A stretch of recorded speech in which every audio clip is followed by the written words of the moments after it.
Gostaria de convidar a chefe Thelma Shiraishi para proferir as suas palavras.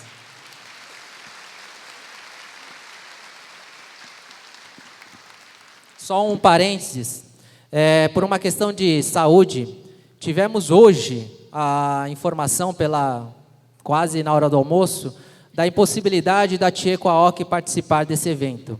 Ela passa bem, mas ela gostaria de ter vindo, mas os médicos a proibiram. Mas está tudo bem e ela lamentou por essa intercorrência. E aí, em substituição à Chieko Aoki, a gente tomou a liberdade de convidar uma outra personalidade. A Thelma, ela é a primeira mulher brasileira a ser nomeada embaixadora da boa vontade da difusão da culinária japonesa e que está à frente do restaurante Aizume. Portanto, com vocês, chefe Thelma Shiraishi.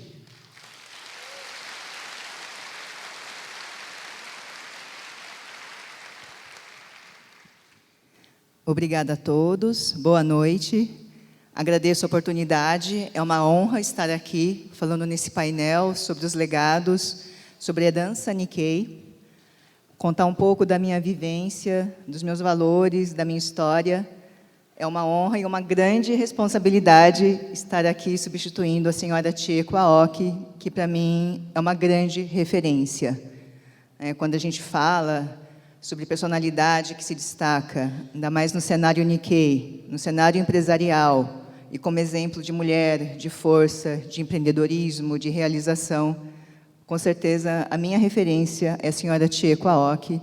Agradeço a honra e quero tudo de bom para ela e pronto restabelecimento. Eu sei que ela está bem. Muito obrigada.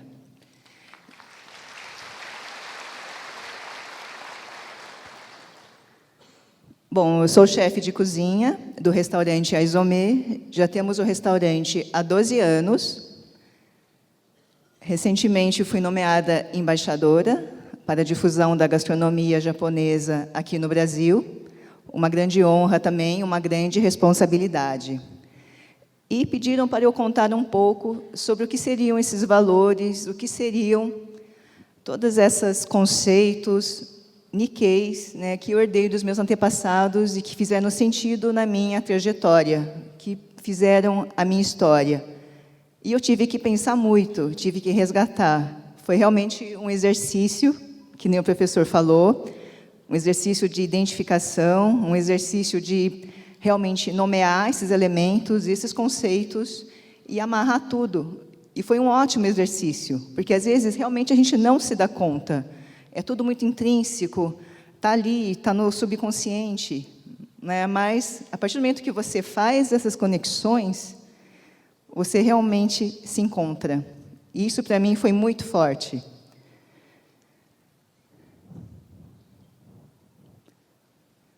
Eu sou neta de japoneses, imigrantes japoneses, a mais velha dos dois lados da família.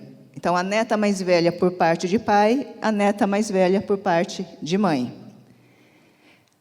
E estudei antes na pré-escola, no Caritas Gakuen, uma escola de freiras japonesas, e foi onde eu tive contato com as primeiras letras, o primeiro alfabeto japonês.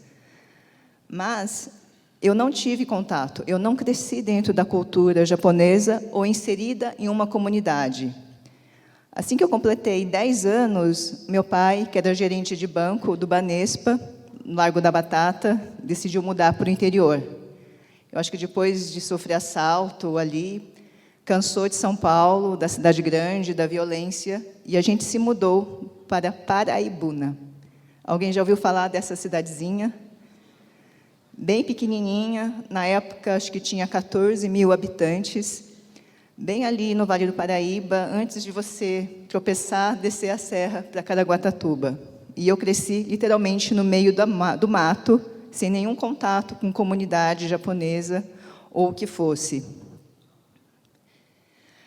E quando me pediram para falar um pouco sobre os primeiros valores, as palavras, o que foi muito forte nessa formação, mesmo sem estar inserida na comunidade, a primeira palavra que vem, que a gente é martelado desde pequeno, acho que é comum para todo mundo.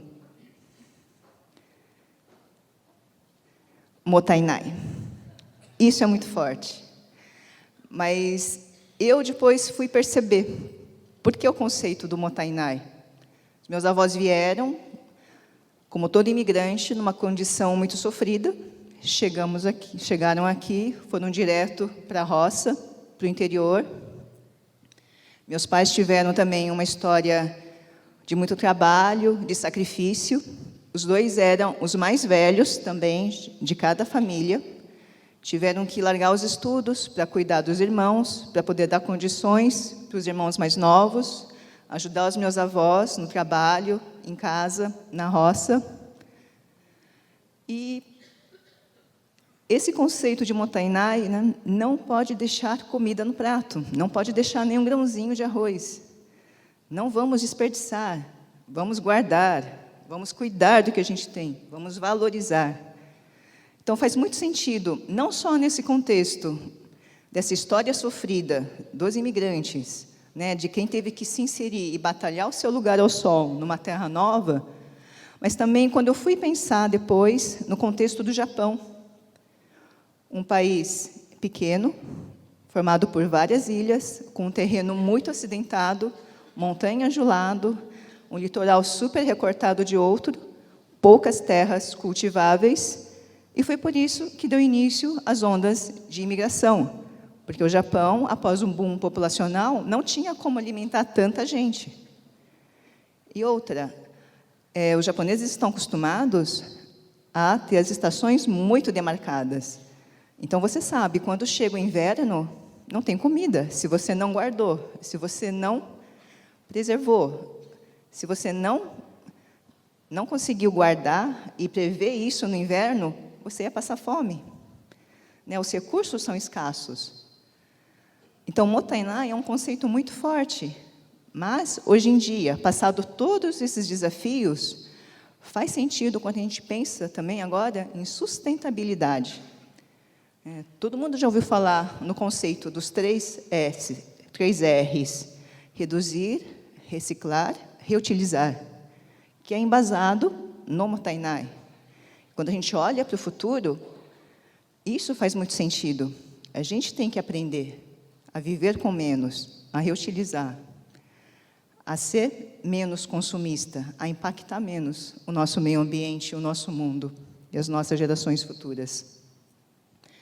Outro termo muito forte, desde pequena, reflexo também desses desafios, né, da batalha dura dos imigrantes. Uma forma de você se inserir na sociedade, de você vencer na vida, com certeza seria através dos estudos. Então, sempre muito forte, Gambaté.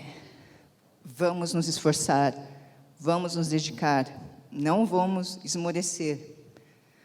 Isso sempre foi muito forte. E a gente sabia, estava sempre muito claro, era só através dos estudos, era só através do trabalho duro, através de muita dedicação, que a gente conseguiria vencer na vida. Então, desde pequena, isso era muito claro, ainda mais eu, a mais velha da minha geração, né, tanto por parte de pai quanto de mãe, tinha que estudar. Isso foi sempre muito natural para mim. Tanto que, aos 17 anos, eu estava matriculada na Faculdade de Medicina da Universidade de São Paulo. Foi uma realização dos sonhos dos meus pais, dos meus avós. Né? Mas, como é que você chega, hoje em dia, eu como cozinheira? Foi um longo caminho. Mas eu acho que tudo que a gente faz na vida faz sentido, né, desde que você tenha muito claro esses conceitos, de você se esforçar, de não importa o que você fazer, não importa o que você se propor, você consegue realizar, desde que você se coloque naquilo, desde que você tenha o foco, tenha a determinação, tenha isso muito claro. E depois que eu larguei a faculdade de medicina, foi um choque, meu Deus, o que ela estava pensando? Né? Mas, realmente, apesar de eu ir muito bem nos estudos, eu sempre me dedicar muito no que quer que eu fizesse. Tinha uma foto da gordinha ali no piano. Eu aprendi a tocar piano desde os 5 anos de idade. Então, essa disciplina, né, de saber que se você se coloca, se você se dedica, você consegue, né, consigo tirar aquela música difícil, desde que eu fique ali martelando o piano e atazanando o ouvido da minha família, eu ia conseguir. E um pouco mais tarde, depois de todas as reviravoltas pessoais e profissionais, né, até chegar à cozinha, a cozinha japonesa, que depois eu vou explicar, que não foi algo que estava claro, né? Não é que desde pequeno eu tinha o sonho de ter um restaurante ou de ser chefe de cozinha, mas foi algo que aconteceu. Mas aí para mim ficou muito claro, também fez muito sentido quando eu comecei a estudar. E estudar muito. A partir do momento que eu tinha um restaurante japonês, que eu estava trabalhando com uma clientela muito exigente, e eu era uma representante de todos esses valores, e eu queria fazer algo autêntico, eu tinha uma grande responsabilidade. Eu tive que estudar muito também, tive que pesquisar e tive que ir a fundo. E aí eu percebi, não era só a cozinha. Quando eu estava mexendo com isso, com a culinária, com a comida japonesa, eu tive que perceber que atrelado a isso estava toda uma cultura, toda uma tradição, toda a história e até filosofia e espiritualidade. Para os japoneses está tudo muito amarrado, está tudo muito intrínseco, muito atrelado. E foi aí que acendeu uma luz. E tudo fez sentido. Tudo que eu ouvia dos meus avós, ouvia dos meus pais, tudo que eu já tinha visto, estudado ou lido, ou nas minhas viagens ao Japão, parece que tudo amarrou. E foi quando eu realmente encontrei a minha identidade, porque desde pequena era aquela crise. Eu sou brasileira ou sou japonesa? Os meus amiguinhos me estranhavam. Por quê? Porque eu tenho traços orientais. Estava na cara. Eu não era um deles. Ainda mais indo para o interior, estudando em escola, onde não tinha ninguém oriental, esse estranhamento, essa sensação de deslocamento era muito forte. Eu tinha sorte ainda, porque na escola eu sempre me destaquei. Então, queira ou não, apesar de ter sido vítima de bullying, ou como quer que chamem hoje em dia, eu não senti tanto, porque estava sempre ali, muito dedicada, muito focada nos estudos. Mas, com certeza, teve episódios, sim, de ter esse estranhamento, por conta dos traços, né? E, por outro lado, eu sentia, eu não sou japonesa, eu nem sou fluente na língua. Eu tive que aprender, batalhar muito esse conhecimento, pesquisar muito, para aprender sobre as técnicas, sobre o jargão culinário, e sobre isso que eu trabalho hoje, que é a culinária japonesa.